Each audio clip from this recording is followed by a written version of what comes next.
Reactive training systems.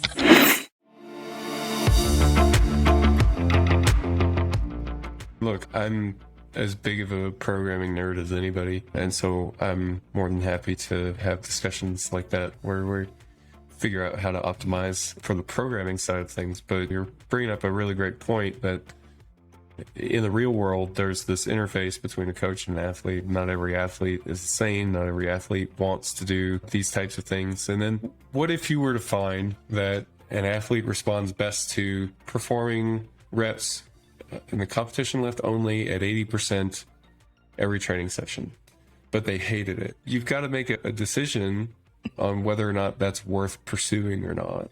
And I think most of the time you'll find doing something that the athlete enjoys is probably more important in most of the training periods. Occasionally you might come up with a training period that's, look, I know you hate this exercise, but we're getting ready for competition. And there's this old adage in powerlifting as well, like you should do the things that you hate, like in terms of assistance exercises. Like if you really hate good mornings, that probably means that you suck at good mornings. You need to do more good mornings. Yeah, maybe, but maybe it indicates there's better ways of assessing a weakness, first of all.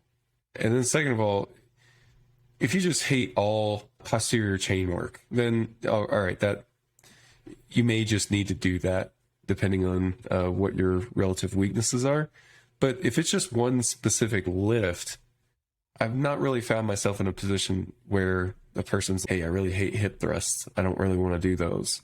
And I'm like, you got to, because X, Y, and Z. I've never been in that situation. We always find some other way to accomplish that goal. Something that's at least a little bit more palatable. It may not be a favorite. But I getting back on topic a little bit, I think that's really interesting. Kind of this idea that different athletes are going to have different metrics that'll be meaningful in terms of performance, like performance prediction almost. Because this is a thing that I've spent years and years looking at. And I know for me, nothing really is all that predictive of performance. Like you can get some warm-up velocities, but they're not even really warm-ups at that point. Like in fact, we call them ramp-up sets. So if your goal is a triple at a 8 RPE, you may do a triple at a 6 and a triple at a 7, and that will inform you on whether you should expect good things for your top set or not. I've looked at the idea of what happens if I always do like a warm up at 80% and look at the velocity of that 80% warm up. Depending on what the top set is, it might be a little relevant, but most of the time it's not really that relevant. It's not heavy enough. It's not reppy enough. It's not specific enough. And that's my situation. And to be honest, I've never really considered that there's going to be athlete individualization to be had there. And then I would assume that there's this range, because I've looked at a bunch of other stuff too, right? Like vertical jump tests, the hand grip dynamometers. There's like all this strength training lore around some of these things. I've looked at a lot of that stuff, and most of it doesn't tell you anything. And I can't imagine that it would for most people. The warm-up velocity tracking seems like a thing that's at least plausible, but it does seem like the closer you get to the top set, the more information, actual information you're getting out of it.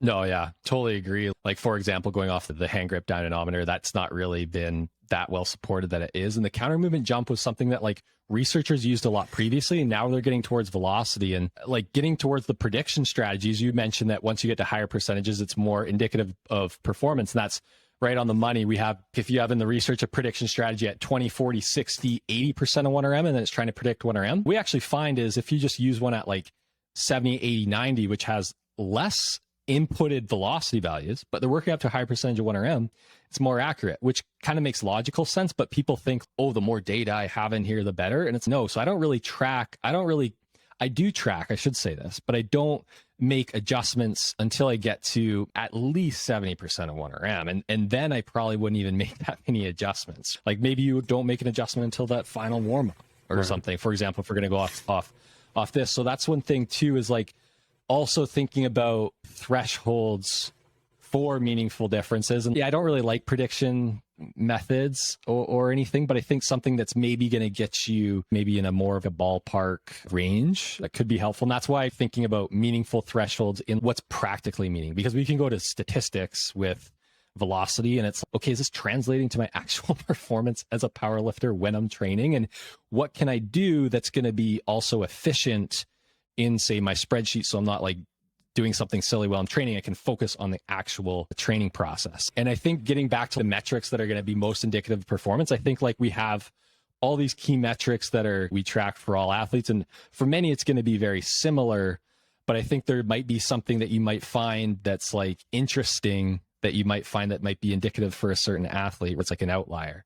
So I always find that interesting to look at. And one thing I've started doing is I know might sound weird, but like even providing like averages of athletes when it comes to like velocity metrics, so they can give kind of generalizations, but then also give like a more individualized kind of range as well, as something I've been thinking of. So maybe like a generalized rating, where most people are in a velocity range from here to here, and you are considerably above that or below that, something like that.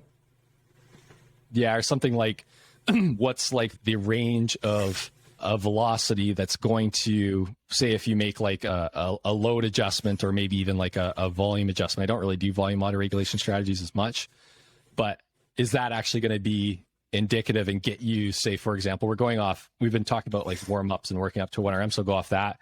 Is that actually going to get you and land you at that, top signal that you're seeking? And this will be individualized, don't get me wrong, but I'm just saying, also curious, just more so obviously on what the individualized actual values will be, but also on just some averages just for fun I've done, so that if I'm giving people kind of some general recommendations, I can start to provide this. Yeah. Maybe to give you an example of something like that, like I know that my bench press dies very quickly. I'll go from something that looks fast and easy to nothing in a pretty short window. So say that I'm doing a series of singles. This is actually in my program now.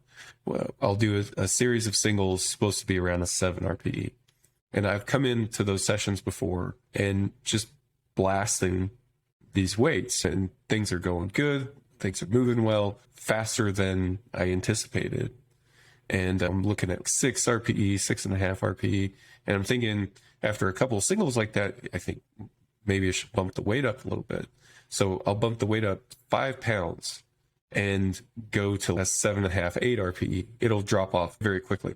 Now, 5 pounds, to put into context, I'm a middle to high 400-pound bencher. So we're talking about a 1% or a little more than a 1% increase in bar weight can result in a pretty drastic shift in bar speed. And of course, this is all backed up with the velocity data as well. So that's something that I know about myself that is a bit unusual, but it's something that is also important. It's important to know in a competition. You go and you blast your opener, that doesn't necessarily mean you should take a big jump. The context of the lifter's ability and what happens as the weight progresses and changes is important.